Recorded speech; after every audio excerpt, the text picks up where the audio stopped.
am loving awareness. I am loving awareness. I am loving awareness.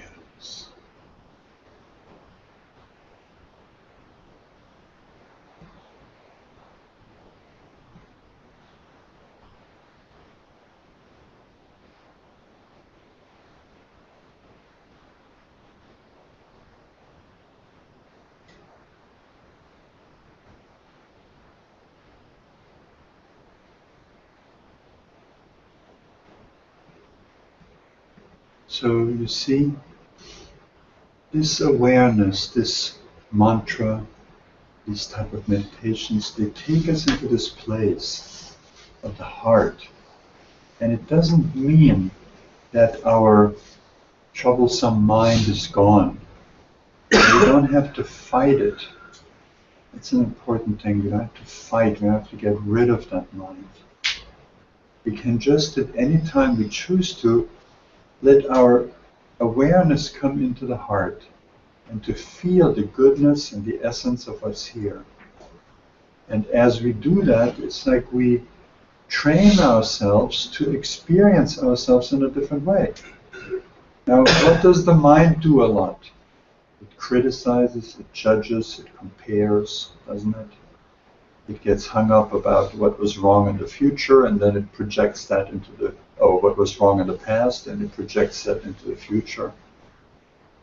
The mind is useful for simple things, like how to create something. It can be very creative.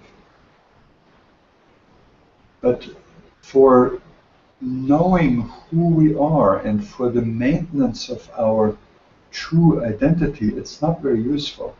It tells us a lot of things that aren't true and that are outright painful. So we don't have to fight them off. We just have to switch out of it into the heart. Eckhart Tolle talks a lot about being in the now. And for me, that's one step in the same direction, being in the now. So here's the now. We are here.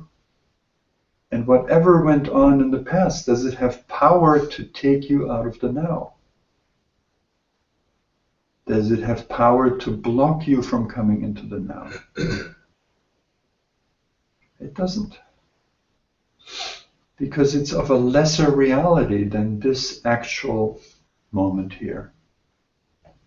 Same with fears of the future. Do they have really the power to get us out of the now? No, we're always in the now. And we go deeper into the now, we come into the heart. We come into the recognition that there is truly a wonderful, deeply loved and loving being here, and that would be us. So, any questions? Anything whatsoever? If some of you are new, I'd love to have your questions because this may be strange for you. Maybe you've never done anything like that.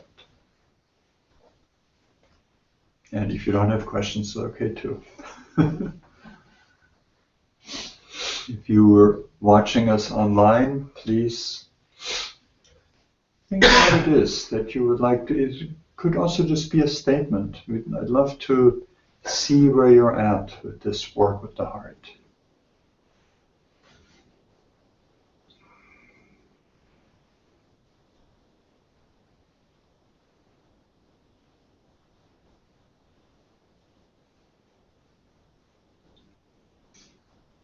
And I know it's kind of a bummer to leave that heart space and come back to the mind, but it's helpful.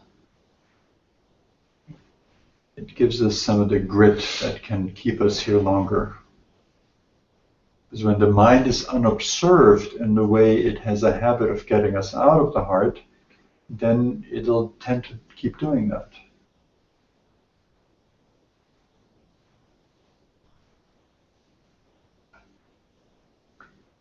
And don't worry, if nobody has a question, it's perfectly fine. So don't feel pressured, because we can just hang out in that heart space a little while longer. I just wanted to open the possibility for a dialogue.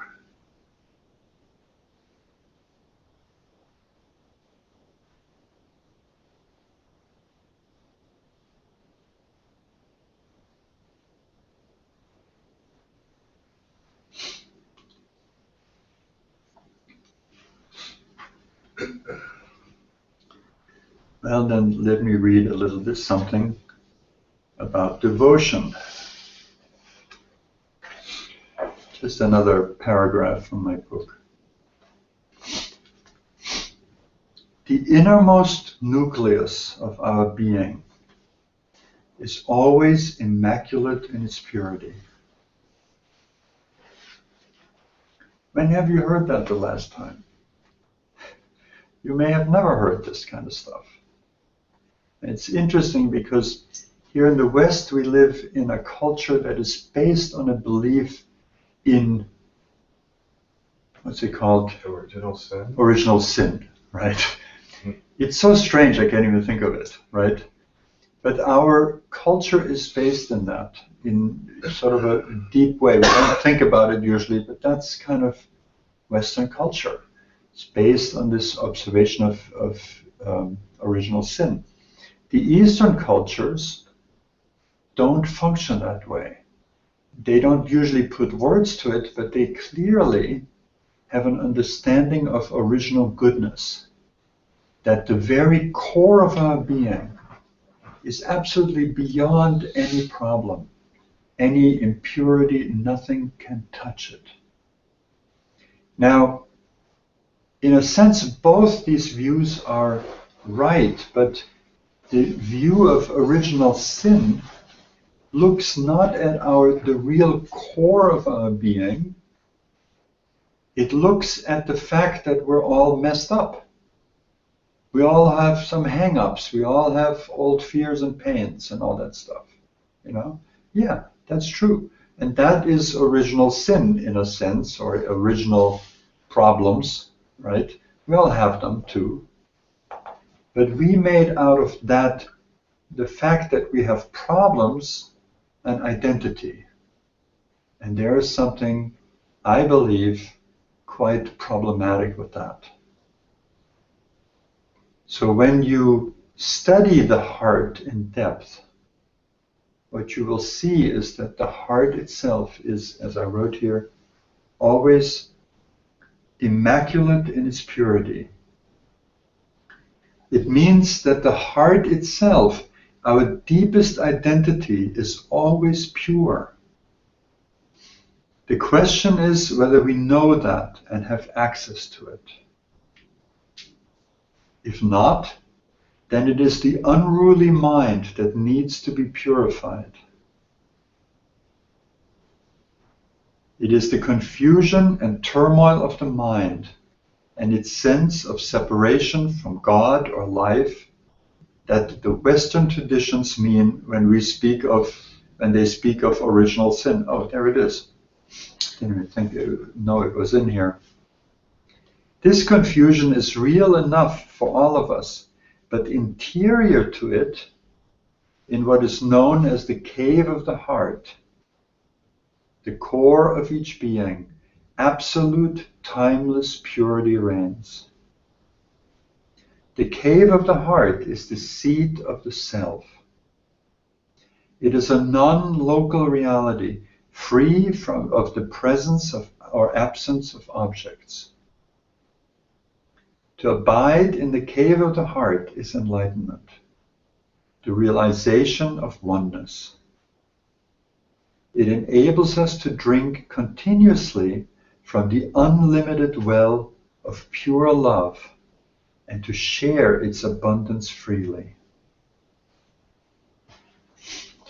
And you know, in the West we have, of course, a beautiful tradition of devotion to God in a religious context. And for people who have access to that, it is an incredible source of richness. And it's great to develop that, to cultivate that kind of devotion. I remember I had an old aunt, ancient aunt, and she was a very simple person, but she had this faith and devotion to God in her way. And she didn't have an easy life, but it was a very deeply peaceful life and came from that simple faith. And that's wonderful. And then I believe there's just one more step for us to take. And to realize that when we love God and we see that perfection in God, whatever our idea of God is, we just have to take that one more step and find the presence of that in us as what we truly are.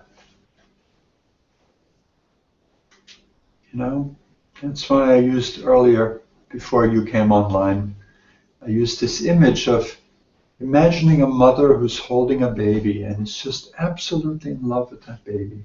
For us, somewhere deep inside, even if you don't remember having had a mother like that, but deep inside we know that type of love.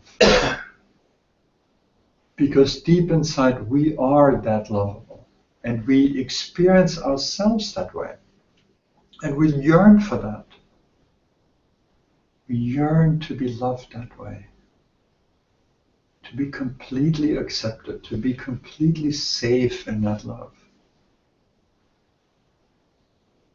And the secret is that we can give that to ourselves, because we have the place of that love in us.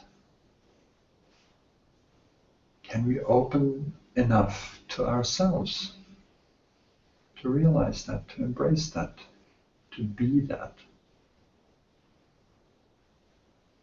And yes, there's stuff in the way. Stressful thoughts, negative emotions, old habits, distractedness of mind. So we need to train the mind to be less and less pulling us out of that inner place, to be less and less in the way, to be less and less dictating what we think reality is or who we think we are.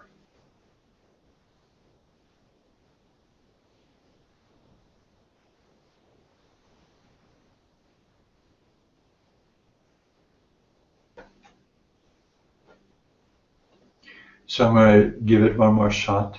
Any questions? Any comments? Well, I might have a comment. Please. Going back to where you were saying about finding the inner peace and forgiving yourself. Well, I don't know if you've used the word forgiving yourself or not, but it goes along that line. For example, I don't beat myself up too much about mistakes I've made, even if they reoccur. I don't know if that's a bad thing or a good thing. I kind of feel that it's a good thing in a way, because it allows me to be a happier person, to be more easygoing, to understand people's mistakes, to be more forgiving. To have compassion, yeah. Yes. Understanding. Then again, is it maybe not such a good thing that I, don't hold myself to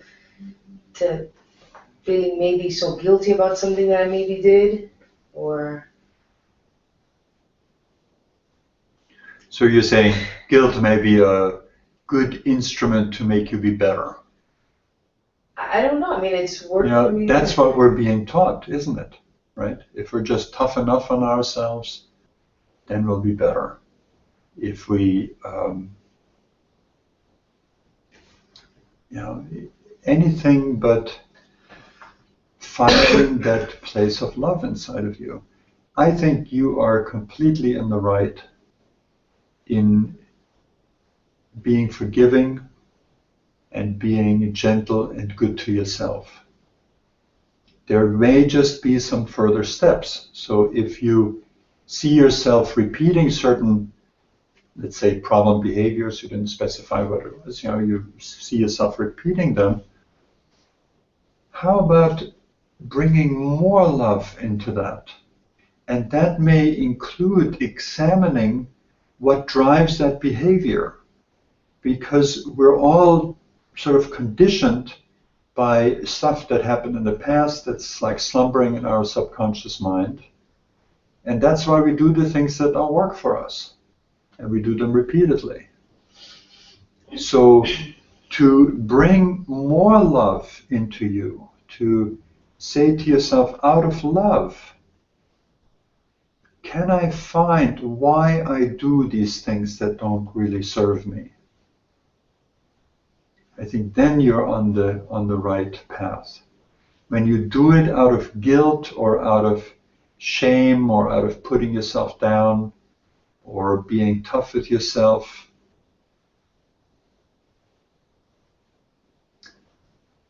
what I observe is that most people just stay in the cycles with that approach. You know? There's also a teaching that is very important to the HeartSourcing set of skills, and that is that when we have something negative about us, our culture teaches us to treat it like it's an enemy or a threat. And we beat it off and we try to escape from it, or we complain about it, or sometimes we indulge in it. But we have a really difficult relationship with those parts of us that we don't like. And we need to recognize that all of these, let's call them hostile ways that we treat ourselves in order to be better, for our own good, of course, right? That they can't really work because we end up in a war with ourselves.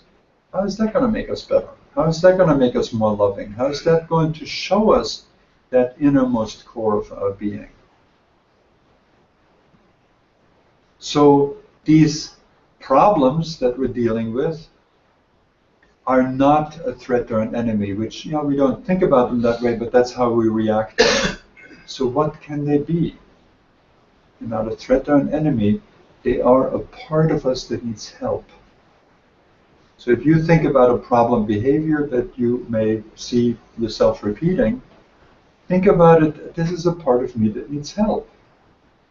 And then be intelligent about how to get help to that part of you. But not through warfare, not through getting tight about something that's already difficult. It just makes it worse. When you realize that these parts of you that aren't serving you, they're not ultimately parts of you, but right now they are, you're describing it, that there are parts of you that needs help, then a loving and caring approach, a compassionate approach becomes possible. And that's the whole philosophy of HeartSourcing. It's based on that. You know, how can we be good to us in order so we get free of what doesn't serve us? How can we find that place inside of us where we really love ourselves? Imagine, let's say, one of the things that most of us do that doesn't really work is to be very self-critical and even self-hating, right? Imagine if you could just replace that with self-love. What would happen to these habits of self-rejection? They just wouldn't have a place to stick to you any longer. Now, they may still be there as mental patterns, mental habits, but they wouldn't be able to stick. And you'd get free of them pretty quickly. No, that's what I'm saying. My self-love kind of like kicks under the rug any negative or bad past that. No, but that's not self-love. That's escape. Okay. Right? It's different. We need to be distinguishing here, right? That's escape. And escape is to really identify that as a threat or an enemy and escape from it. Right? Okay. It's not self-love. Self-love is to say, hey, now look at that. I'm doing this. Let me study that. Let me get a handle on it. Let me get free of it. If I don't know how, let me get somebody to help me get free of it. You know, let me find the ways I can free myself of this particular pattern. We all operate in patterns, and we all have those patterns. Right? And most people just simply arrange themselves and live with it. And that's why some philosopher said that we all live lives of quiet desperation. I think that's a very profound choice of words. know? And that's not true for all of us, but for the vast majority, living lives of quiet desperation. For something, we know something is wrong, but we just don't want to get to it. We push it aside and try to do the best we can with, the rest of it, right? But who are we fooling? Because what we're pushing aside is going to be there, and it's going to impact us. And it sneaks into our lives like some kind of poison that's there. And we can't get free of it all. I had, in my own personal history, and this is what I detail in this book, I had profound shame from the Holocaust because I was born in Germany after the Holocaust. Profound shame, and it was really something that was just there, like air. I was breathing it all the time. And it didn't seem that I could get free of it, but it was bothering me enough to really seek solutions. And through the grace of my teachers, I found them. And I do not have that any longer. And it was just permeating my whole life. And it's gone. So that's how we truly find self-love. By saying, I'm going to love myself so much that I will free myself of those true causes of my unhappiness. There's a lot we can do on the surface, but it's not going to last for long. It's not going to work.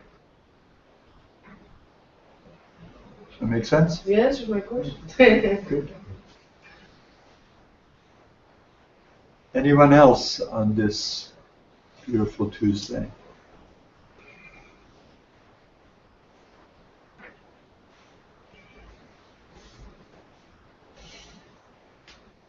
Okay, then we'll close our circle. Thank you for joining us.